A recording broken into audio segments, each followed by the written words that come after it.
Alright guys, how y'all doing on this Tuesday afternoon? This is the Club of the Man 1993, and yes, why am I here live on a Tuesday afternoon? Shouldn't I be at work? Well, guess what? Demand's got a week off from work. Thank goodness I needed a break.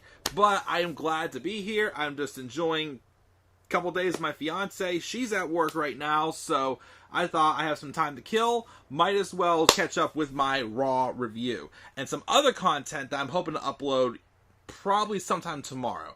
I don't think I'll get to it tonight. Maybe tonight, but I'm not sure. Well, there will be one other thing I will record after this that I will probably upload before my fiance gets home from work.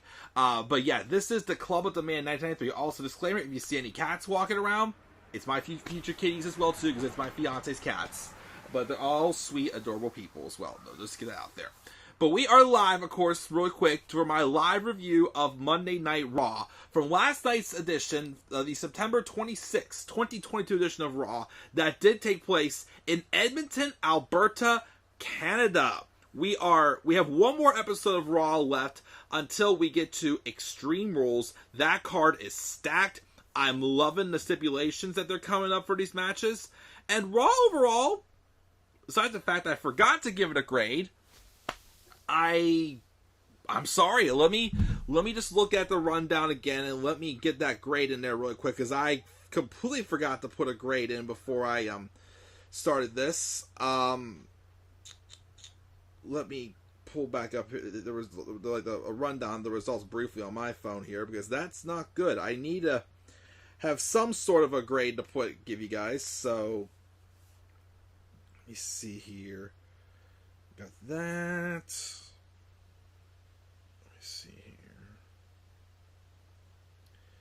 Let's give it that. Sorry about this, guys. Oh, this was a great match. I like this match. That. Don't care about that. One thing I don't care about.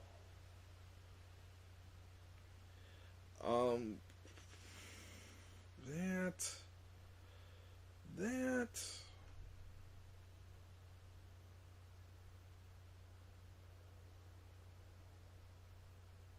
Okay, fair grade. I'll give it. Let me get that typed in there just so you guys have it.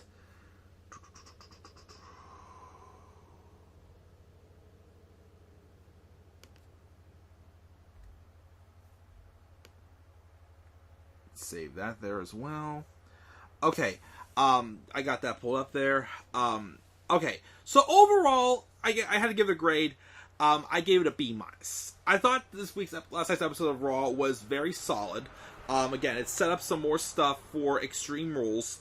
Set up some more stuff for Extreme Rules. Some solid wrestling. A couple little iffy things in there.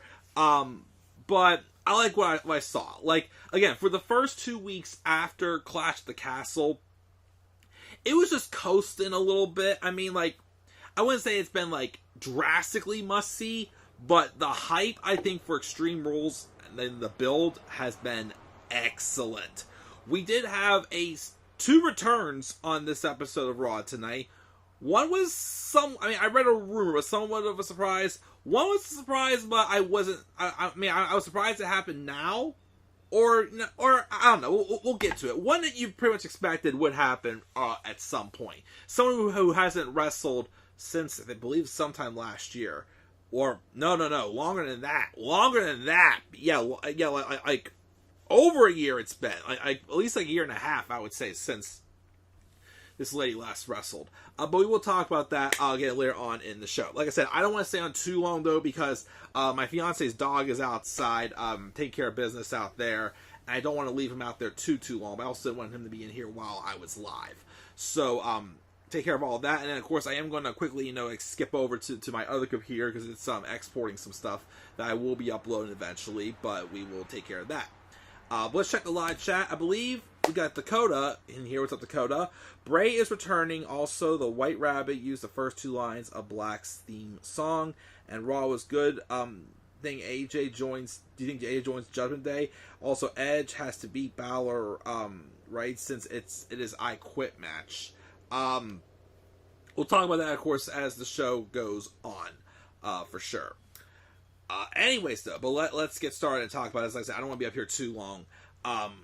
The show opened up with Bianca Belair, Alexa Bliss, and Asuka recapping, talking about Bayley's challenge for Extreme Rules. She remembers that she never made this about just the two of them, and she wouldn't just accept the challenge alone. Bianca also teams from her mistakes, and it ain't about the 3-on-1 again. Last week proved that Bayley can't fight her battles alone. So Bianca says good luck to get her title, Extreme Rules, because her girls are going to watch her girls and make sure it stays between just the two of them. To which then brings out Damage Control, and mentions how Bianca was handpicked and groomed to be a champion. But Bayley had to train herself as she's wanted to do it since she was 12. Bianca says nothing's been handed to her. She's in a position because she was showing up and showing out while Bayley was rehabbing. She's sorry she got hurt, but she's not sorry that she's going to downplay her accomplishments to meet her at the level she's accustomed to. And then Bayley tells her to fall in line like everybody else, and Bianca points out that Bayley hasn't been here for any of her current run and hasn't seen her at her best, and accuses her of bringing Damage Control with her because of this. But Bayley says she's got an idea. She says, why don't we make the match at Extreme Rules a ladder match? I'm like, okay, that is reasonable. That is acceptable. That is, that's a pretty good idea, I would say, on my part. Sorry, just trying to import something real quick here. 4-7. Get that in there. Okay. So basically, the kind of like, well, then again, also a way to somewhat protect Bianca, I guess, is why they do ladder match. But you know, it'll be interesting. As like, you know, again, these two have had a series of matches before. Again, we were supposed to get I Quit between them at Money in the Bank, but instead in 2021. But of course, Bayley got injured, so now we're going to do a ladder match. So, okay, really mix in the stipulations there. So we will see how that goes. Of course, as you know, Bayley's only wrestled just a handful of matches since she came back, so the Rose Plan isn't what's going to do so. But I'm sure it's going to be kind of like a match that's going to tease more further of War Games, I would say. I could probably now see it to where it may be revealed at War Games. I mean, not War Games, at Extreme Rules, who will probably be joining Bayley's team probably for the War Games match. Because I still don't know if it's going to be, again, 5-on-5, 4-on-4, 3 teams of 3. It's probably going to be any of those routes, in my opinion. So yeah, we'll see what happens. That's why I think things should happen at the ladder match to keep like the story intriguing. Because afterwards we had a match with Bianca Belair and Io Sky. The match was okay. I liked the match that they had though on Raw like a month ago, I think it was. Sorry, I'm still paying attention, I promise here. But the match they had like a month ago, right after Damage Control became a thing on the main roster. E1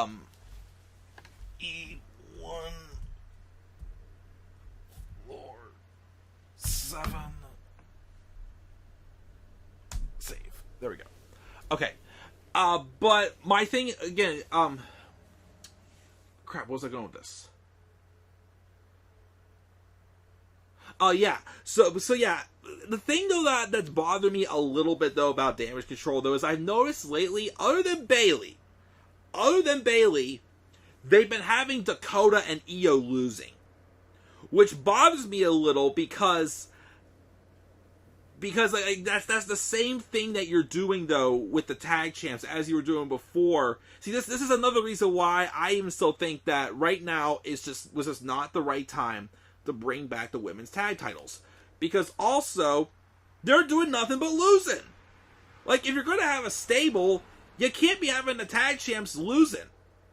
Like, Dakota and Io have been just losing lots of singles matches. They got to pick up a few more victories there to kind of like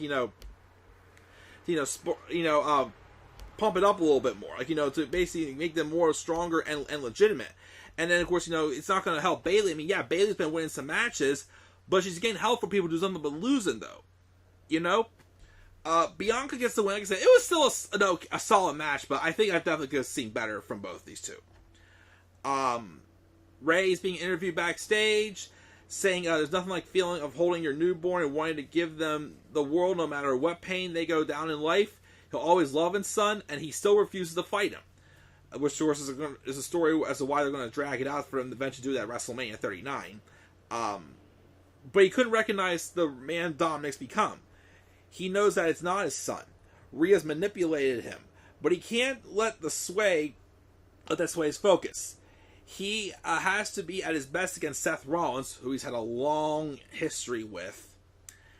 And he knows what a savage he is. He may have no mercy for his own flesh and blood, but he will not show any mercy to Seth Rollins. Gotcha?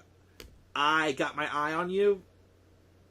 Yeah, this made me explain to my fiance last night about the whole eye for an eye match. I think we all are still recovering from those days. That eye for an eye match. Oh man, that just absolutely sucked. I'm sorry again. It absolutely sucked. And then we had the Miz hire security guards to protect himself from Dexter Lumis. It did not work, unfortunately. We'll talk about that later. Seth freaking Rollins came out, who first addressed how he should be the U.S. champion, but he's not because of Matt Riddle. And says last week he had Lashley beat, but then Riddle made him take his eye off the ball just for a second, and it cost him. But it cost him for the last time, because in 2 weeks they're going to be inside the fight pit at Extreme Rules. Everybody thinks he doesn't stand a chance in the fight pit, but he went home and considered things and remembered that he's Seth freaking Rollins. It doesn't matter what kind of match it is. He's won them all. He's got one thing that Matt also will never have, and that's an Einstein-level brain, basically. It might be the first time in the fight pit for him, but when that match ends, everybody's going to be singing his song and calling him the king of the fight pit. And he hopes Matt takes notes, because he's going to give him Father of the Year, Rey Mysterio, the beating that he should give his own son. And of course, when Rey came out, Seth was making like the eye references back to their 2020 feud. Oh, so bad. It was so bad. It was so bad, guys. It was dreadful. Then we had Seth Rollins take on Rey Mysterio. Good match.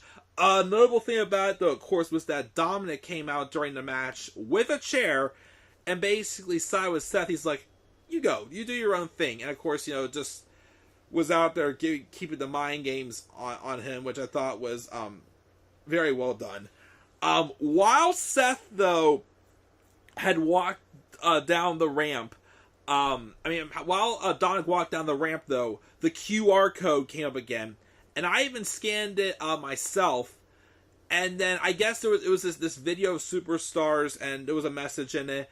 And apparently the numbers, there was a numbers at the end, and it was a zip code that I guess someone Googled and claimed that what's it called now? That it led to a zip code of a city named Wyndham, which is Bray Wyatt's name. But now I'm hearing rumors also that apparently because of something about no man is ever truly good or something like that is said in the theme song, they're mentioning how that was Aleister Black's theme song. Up until the other day, I was still convinced that Malachi Black was just taking some time off and going to be coming back to AEW once he's ready to come back. But now I'm wondering, because Buddy Matthews now, formerly Buddy Murphy, he's apparently taking some time off too. But apparently he still has too long left on his contract before he can leave to go back to WWE. So that's why some people are starting to wonder if it could be Aleister Black coming back. Maybe. I still think it's Bray, though. I'm still leaning towards Bray, in my opinion. He's going to be the one coming back.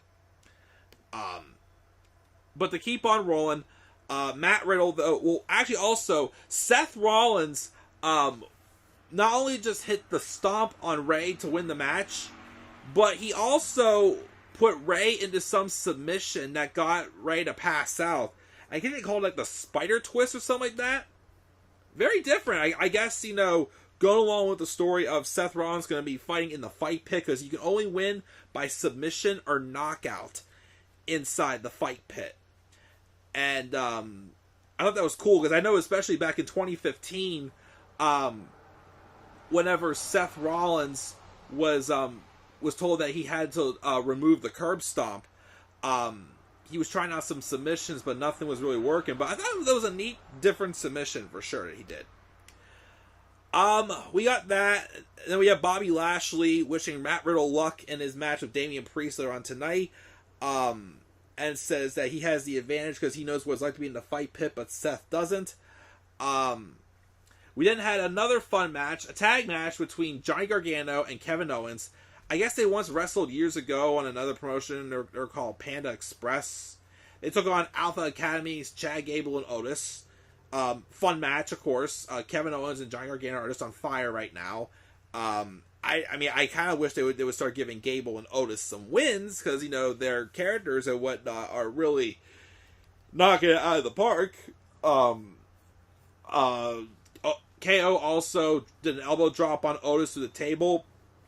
And Austin Theory, though, came out trying to cause a distraction, which I thought at first Alpha Academy was going to sneak the victory, because Gable did hit a maneuver, hit like a Canadian backbreaker DDT, but it wasn't good enough to keep down Johnny.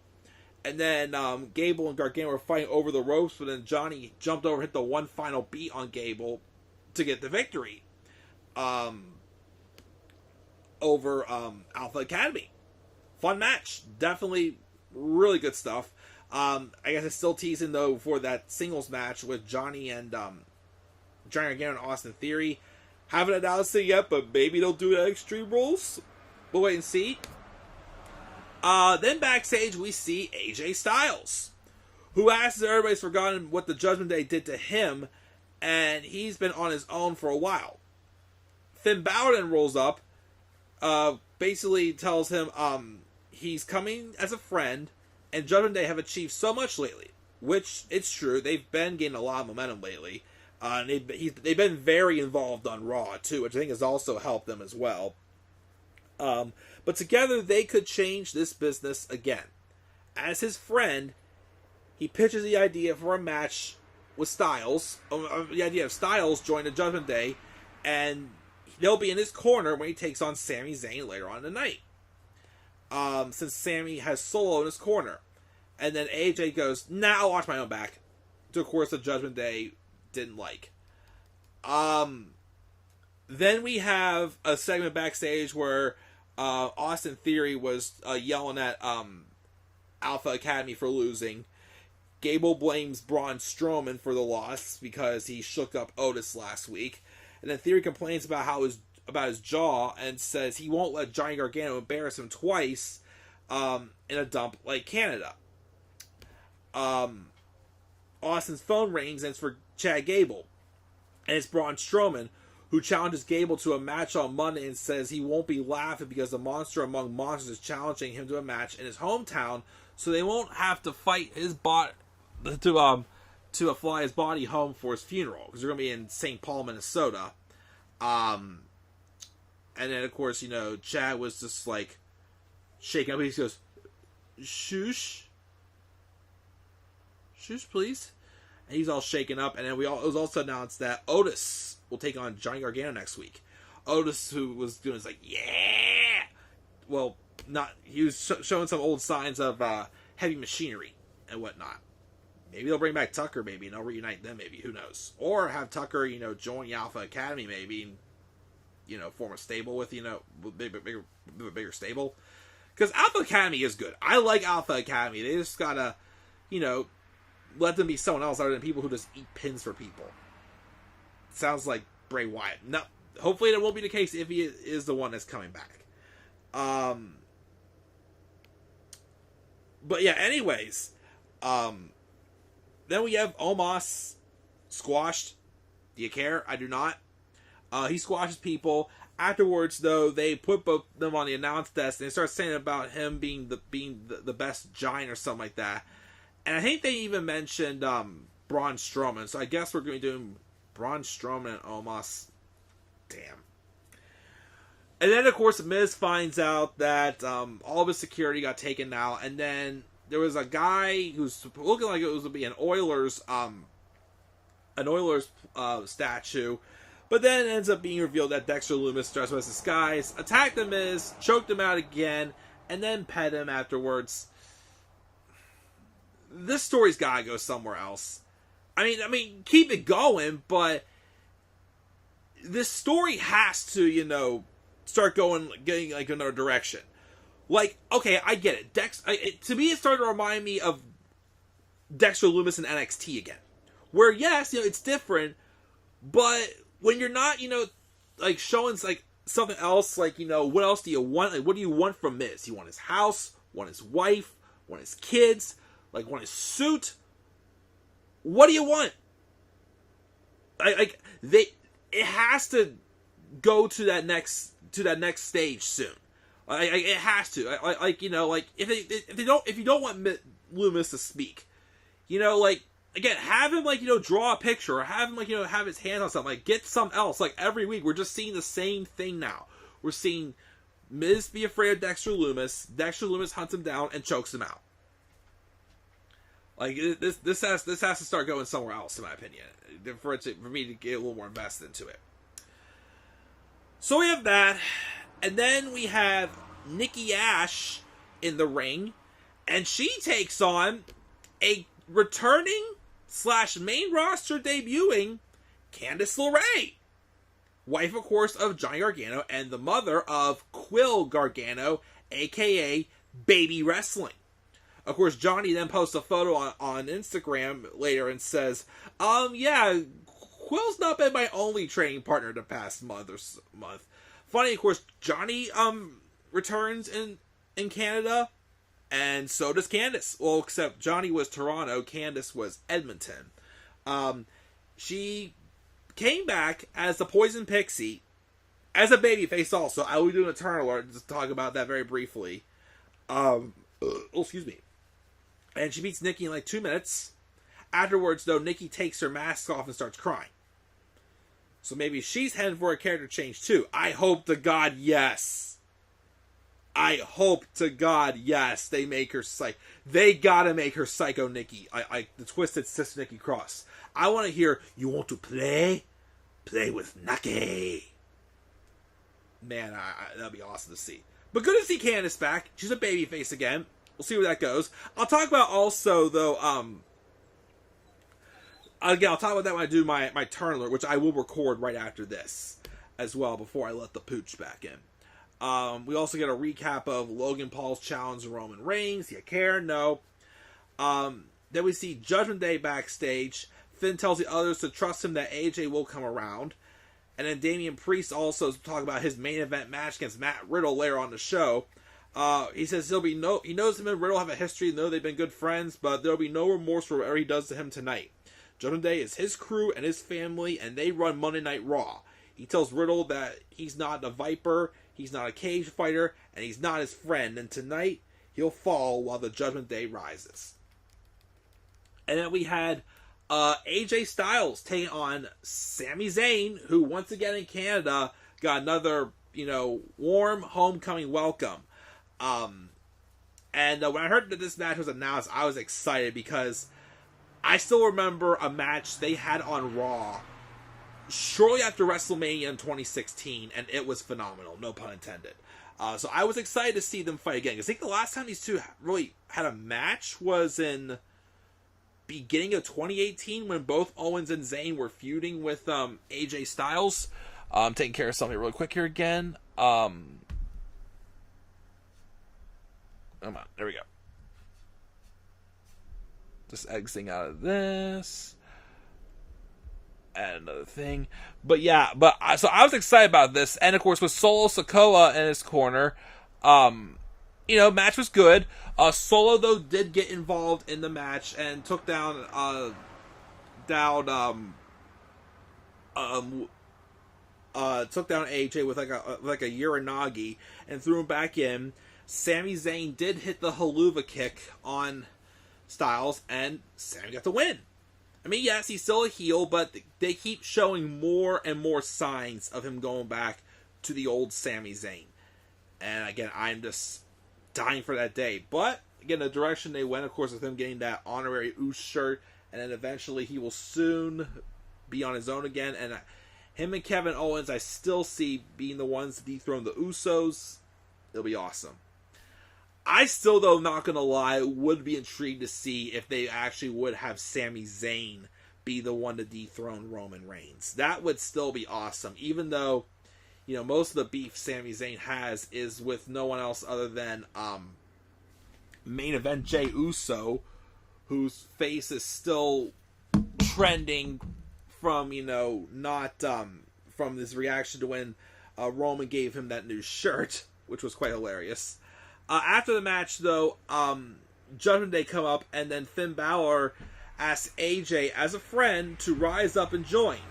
Balor throws the too sweet sign. AJ gives him the bird. Judgment Day beat him down, and they're about to. They put the chair around AJ's neck, and then Finn goes to do the curb stomp on him and to stomp on it to break his neck. But then he's like, no. He goes, I could have done that. But that's not what friends do. Trying to play the mind games and get in his head. We also get out of a little video advertising John Cena's 650th Make-A-Wish grant, which I believe is now a new record for the Guinness Book of World Records. 1 second here. E1 floor 8. Export that. So yeah, that was congratulations, of course, to John Cena for sure, and thank you for all you do. We then have a backstage segment where Bianca, Alexa, and Asuka are hanging out, and Candice rolls up to tell Bianca she hopes she shuts Bayley up at Extreme Rules.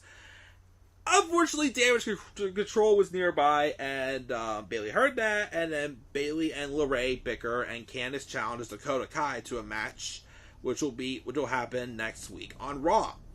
And Bianca's,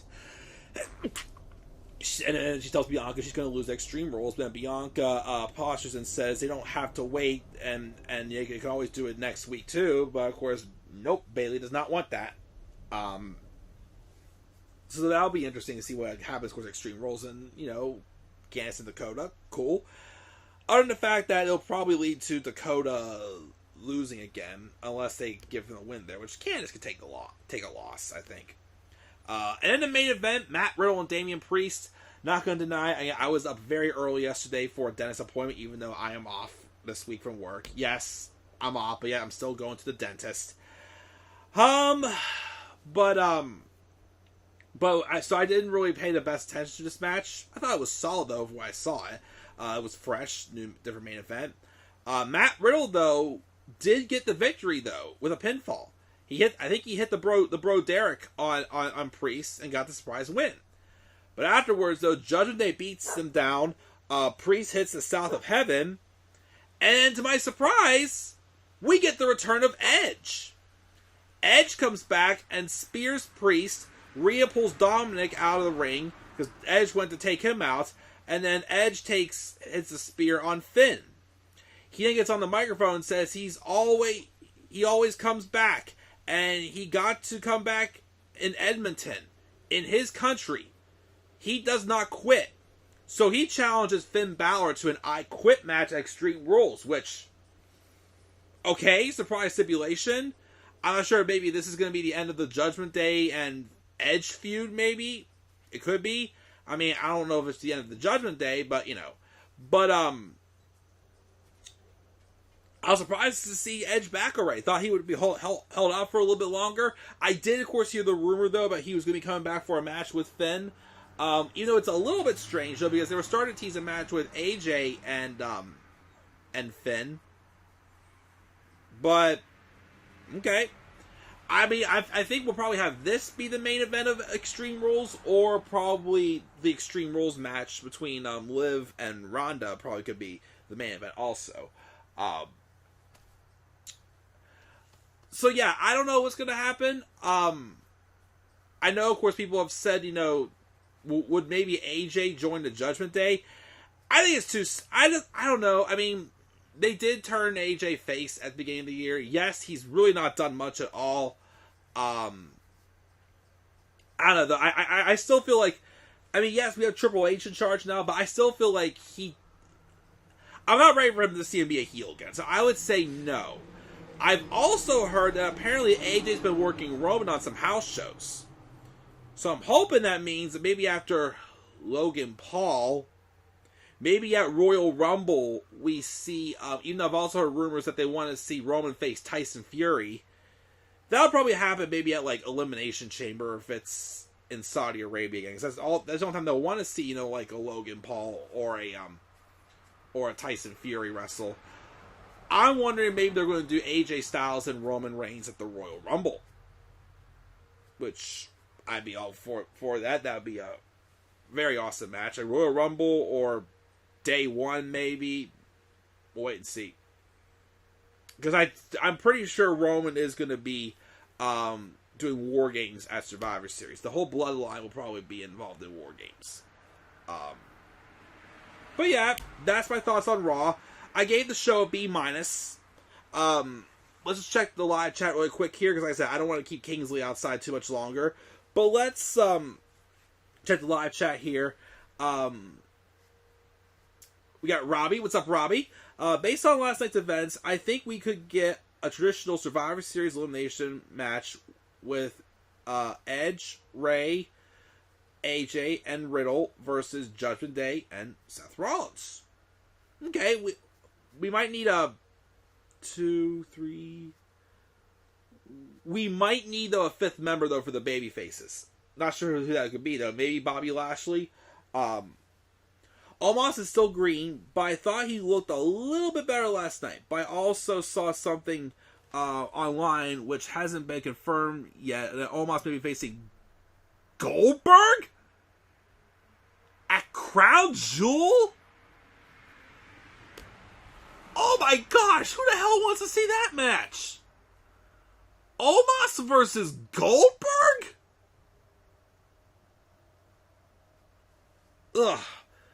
I said how I could probably give Crown Jewel a chance, but now it's already blood money again because we're relying on Goldberg and Logan Paul. Oh God, maybe change my mind about Crown Jewel now. Who knows? But I have zero interest in that match. Zero interest. Like, if I wasn't crazy, I mean, okay. I still think Roman Reigns and Logan Paul could be a good match. One, though, there shouldn't be any titles involved. Two, though, it's only Logan's second singles match. Ugh. Since I haven't watched NXT over the last year, I totally forgot Indy Hartwell is still on their roster. Hopefully they'll call her up to Raw or SmackDown for more star power for the women's division. I have heard rumors about having her maybe be the fourth member of War Games. That could work. And she'd be the fourth member of Damage Control, which that would be interesting. Sammy would have turned face and him and Owens take the tag titles. Rollins should dethrone Roman, make the most sense. Rollins created the monster. Look at the similarities between both men when they join groups, dual titles. Everything makes sense, which could also lead to Cody Rhodes coming back, winning the Rumble, and he dethroned Seth because they told a story of Seth writing Cody off of TV, so that could be. Have Rollins hit the stomp, shed a tear, and say, "I'm sorry for creating a monster," and have Rollins pin Roman at Mania to end this heel Roman. I mean, I guess that could work. I don't know, though. I'm still hoping we get Roman and The Rock. Who knows? Which faction do you think will be featured in the men's War Games match Survivor Series? Do you think there's a chance Judgment Day may actually be in the match over the Bloodline? Oh, that's hard.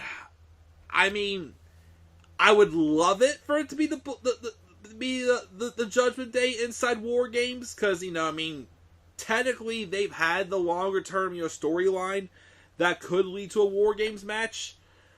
I just still don't, especially unless there's some big marquee match, I just still don't see them like skipping over the Bloodline this year. If not the Bloodline, though, definitely agree with Judgment Day. Let me see here, and then we also got in almost done. I gotta get out of here. I gotta get out of here because I gotta let Kingsley back in. I heard they made Liv versus Ronda's duel so Liv can win and make Ronda look strong. People think Shayna will attack Ronda or Charlotte will return, which could happen. The one man Roman can't beat is Seth, which again, I do see why they had that storyline going there. If Seth would be the one to dethrone Roman, though, have him do that at Rumble. Like I said, because I still want to see Roman rock at me. I'm not trying to get my hopes up, but yeah. Omos would be a train wreck. Logan Paul, again, can wrestle, but again, it's only his second match. Why is he getting a title shot already? Robbie misses Charlotte and Zelina Vega. Hope they come back soon, hopefully. Spicy, zesty, Puerto Rican Zelina Vega flavor. Coming up with his old flavors. Thank you, Robbie. Rollins has turned face. He has just been a heel for too long. I'll only take Rollins as a face as long as he learns not to, you know, as long as he watches his mouth on Twitter, because that is to me what cost his babyface momentum, was the way he was on Twitter. And then think Edge will have one more world title reign before he retires. I'd love to see it, but if they're teasing next year in Toronto being when he retires, I don't know if he will have the time for it, unfortunately, though. That's my only thing. I would love to see him get one more title reign, but I don't know if it's going to happen because of when he plans on retiring. But that's going to do it. I do have a couple things I want to do before I go meet my fiance for her lunch break at work. So I'm going to cut it here. But thank you both to Dakota and Robbie for your thoughts in the live chat. Again, I do have my turn alert for Candice LeRae. I'm going to do really quick as well. So guys, though, that's my thoughts on Raw. I gave it a B-.